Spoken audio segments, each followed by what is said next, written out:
kita lanjutkan ya. Nomor 21. Jika tanda panah bergeser ke kiri sejauh 7 langkah, maka posisi tanda panah berada pada bilangan. Tanda panah pada mulanya ada di posisi 2. Nah, terus bergeser ke kiri sejauh 7 langkah, maka 1, 2, 3, 4, 5, 6, 7. Maka posisi terakhirnya ada di bilangan negatif 5. Seperti itu ya. Lanjutnya nomor 22. Suhu di Finlandia saat musim dingin adalah 10 derajat Celcius. Setelah turun salju, suhunya turun 19 derajat. Suhu setelah turun salju adalah suhu mula-mulanya 10 derajat ya.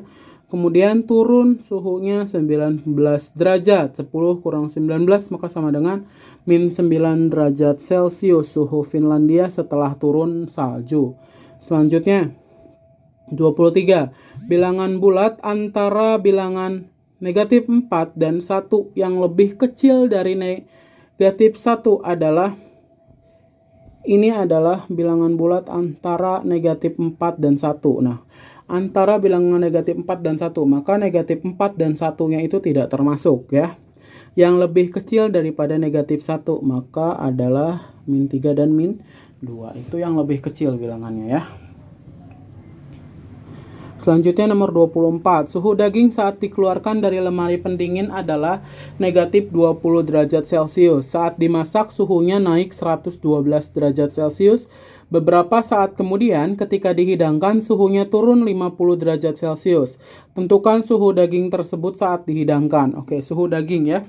Suhu mula-mula dagingnya itu adalah negatif 20 derajat Celcius. Kemudian saat dimasak suhunya naik. Kalau naik berarti ditambahin min 20 tambah 112. Kemudian dikurang.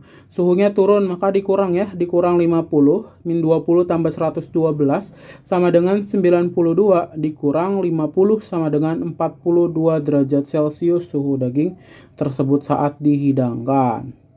Selanjutnya nomor 25. Hasil dari 10 ditambah negatif 5 jika dibandingkan negatif 12 ditambah N, dan N itu adalah bilangan bulat negatif antara min 3 dan min 1. Antara min 3 dan min 1 berarti min 3 dan min 1-nya nggak termasuk, berarti min 2. Jawabannya yang N-nya ya. N-nya itu berarti min 2. Maka lambang yang tepat untuk membandingkan hasil 10 tambah min 5 dengan min 12 tambah N adalah 10 tambah min 5 sama dengan 5 ya. Ini 5. Terus min 12 tambah N-nya. N-nya tadi min 2 ya. Berarti min 12 tambah min 2 sama dengan min 14. Maka 5 itu lebih besar daripada min 14. Jawabannya yang A. Selanjutnya nomor 26. Luas bangun di samping adalah, ini ada luas tengah lingkaran besar dengan jari-jarinya 7 cm. Kemudian ada juga luas tengah lingkaran kecil dengan diameternya 7 cm. Maka kita cari luas tengah lingkaran besar. Ini rumusnya ya. Setengah dikali pi kali R kali R dengan V-nya 22/7. R-nya adalah 7 cm. Ya, jadi hasilnya adalah 77 untuk luas setengah lingkaran besar. Kemudian setengah lingkaran kecil itu setengah kali pi kali R kali R. Karena diameternya adalah 7 cm, maka jari-jarinya itu adalah 7 bagi 2. 7/2 boleh ya. Jadi coret aja 2 sama 2-2-nya di 11. 7 sama 7-nya juga coret. 77/4 untuk luas tengah lingkaran kecilnya. Maka luas totalnya itu kita kurangkan aja luas tengah lingkaran besar dikurang luas tengah lingkaran kecil. 77 dikurang 77/4 sama dengan 308 dikurang 77 sama dengan 231/4 sama dengan 57,75 cm persegi. Selanjutnya nomor 27. 27 ini adalah juring ya, A O B. Ya, bisa ya. Kemudian nomor 28. Andi berlari mengelilingi lapangan yang berbentuk lingkaran sebanyak 4 putaran. Jika jari-jari lapangan tersebut 21 meter, maka jarak yang ditempuh Andi adalah, kita cari kelilingnya ya. Karena mengelilingi berarti kita cari ke keliling. Keliling sama dengan V kali diameter. Jari-jarinya 21, maka diameternya adalah 42. 22/7 kali 42, maka sama dengan 132 meter untuk satu keliling atau satu putarannya. Nah, karena si Andi mengelilingi lapangan sebanyak 4 putaran, maka kita kelilingnya kita kalikan dengan 4 sama dengan 528 meter. Ya, jarak yang ditempuh oleh Andi. Selanjutnya nomor 29, sebuah kolam ikan berbentuk lingkaran memiliki luas 616 meter persegi, maka jari-jari kolam ikan tersebut adalah titik-titik meter dengan V-nya 22/7. Nah, ini kalian tidak hitung juga tidak apa-apa sebenarnya. Kenapa? Karena udah dikasih kata kuncinya 22/7. Nah, kalau Pi 22/7, maka jari-jarinya itu otomatis kelipatan 7. Nah, dari pilihan keempat pilihan ini yang kelipatan 7 hanya 14 ya. Maka jawabannya 14. Kalau kalian tidak percaya bisa dibuktikan juga. Ini Kak Sepo udah ngitung juga, luas sama dengan V kali R pangkat 2 ya, hitung rumusnya. Luasnya 616 sama dengan V yang digunakan kan 22/7, maka 22/7 dikali R pangkat 2, maka 616 dikali 7/22 ya, dibalik ya, sama dengan R pangkat 2. 616 bagi 22 itu 28, 28 kali 7 sama dengan 196 sama dengan R pangkat 2, maka R-nya sama dengan akar dari 196 sama dengan 14 cm. Nah ya, terbukti ya, jari-jari kolam tersebut adalah 14 cm. Selanjutnya nomor 30, berikut adalah sifat-sifat sebuah bangun ruang. Yang pertama memiliki 5 sisi, yang kedua memiliki 8 rusuk, dan yang ketiga memiliki 5 titik sudut, di mana salah satu sudutnya itu merupakan titik puncak. Nah, ini sebenarnya titik puncak ini adalah kata kuncinya, kata kunci, berarti otomatis jawabannya itu antara B dan D.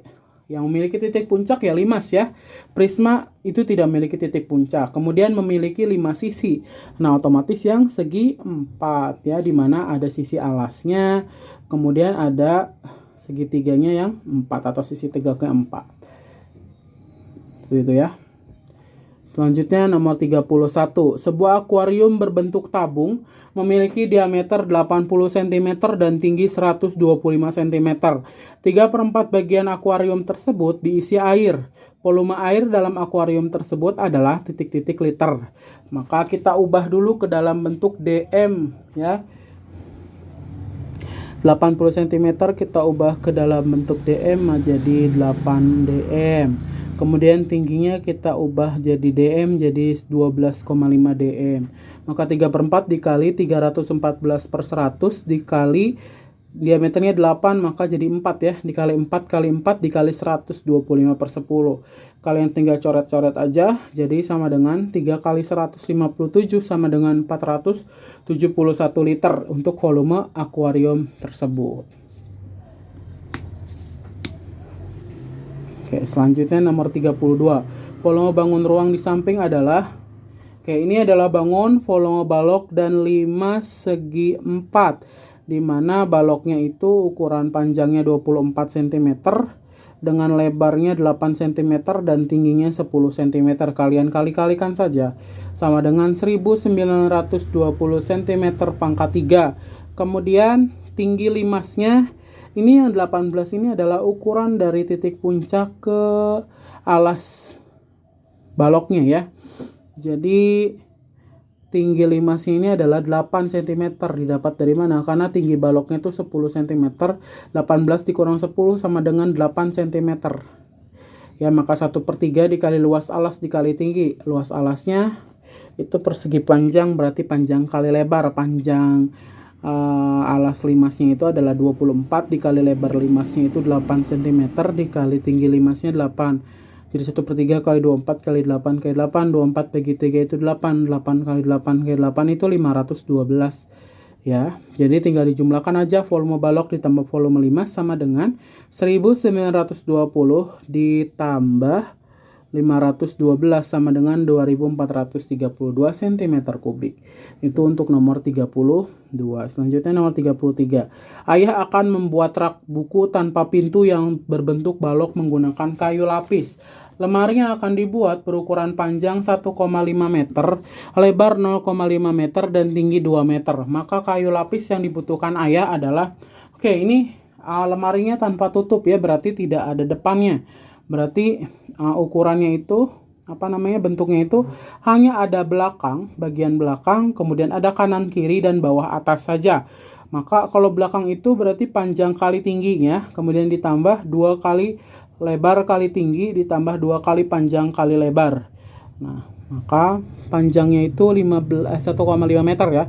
Maka 15/10 dikali dengan tingginya 2 kali 2 ditambah 2 kali lebarnya itu 0,5, maka 5/10 dikali 2, tingginya 2 ya, ditambah 2 kali panjangnya 15/10 juga dikali 5/10.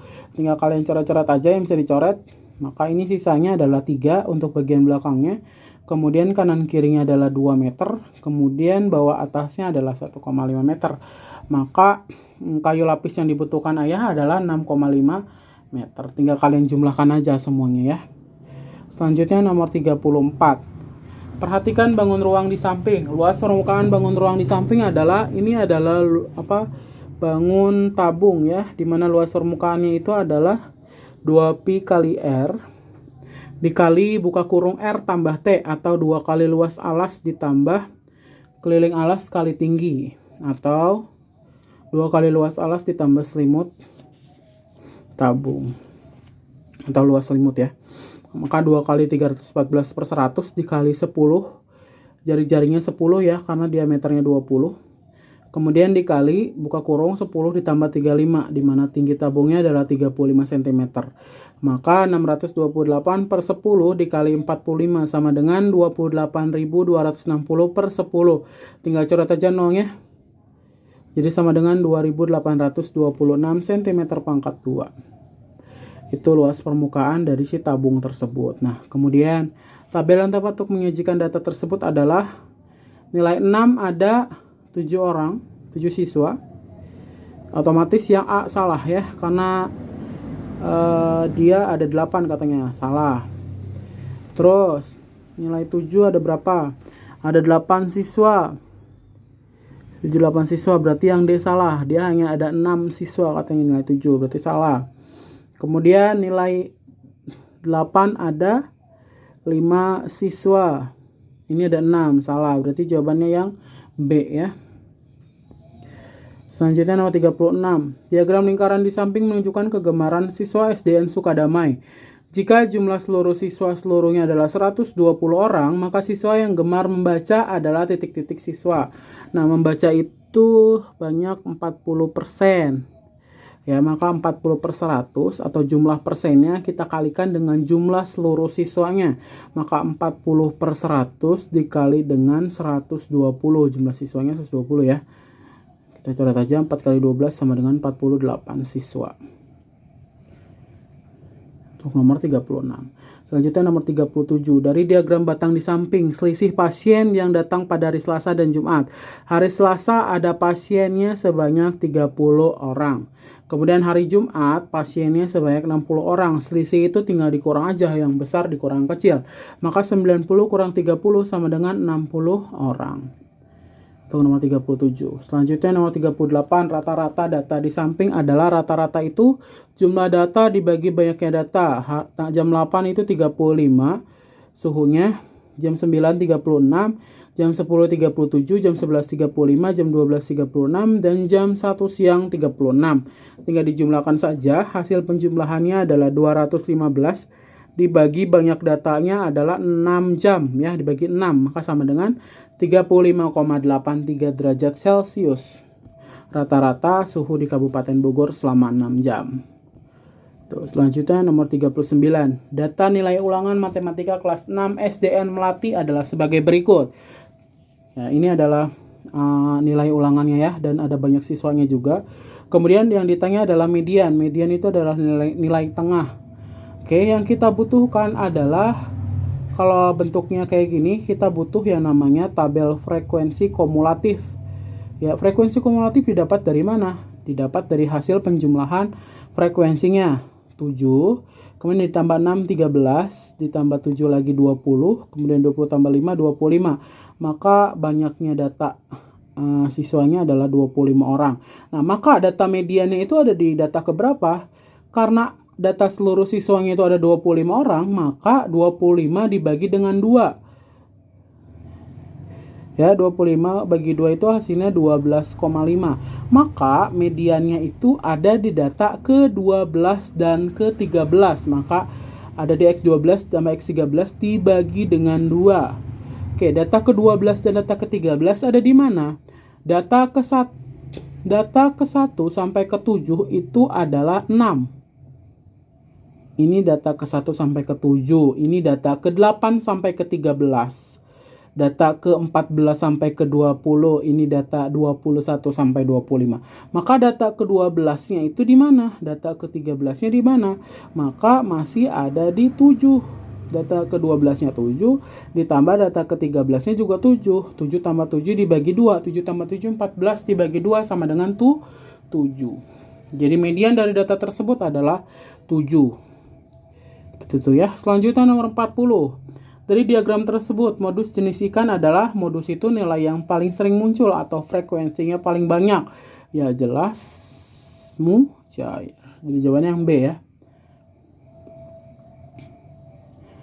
Oke, Kepo rasa cukup untuk pembahasan soal ujian sekolah tahun 2021-nya. Kurang lebihnya mohon maaf dan selamat mengerjakan soal ujian sekolah. Semoga berhasil dan good luck terus untuk kedepannya juga. Terima kasih ya semuanya. Wassalamualaikum warahmatullahi wabarakatuh.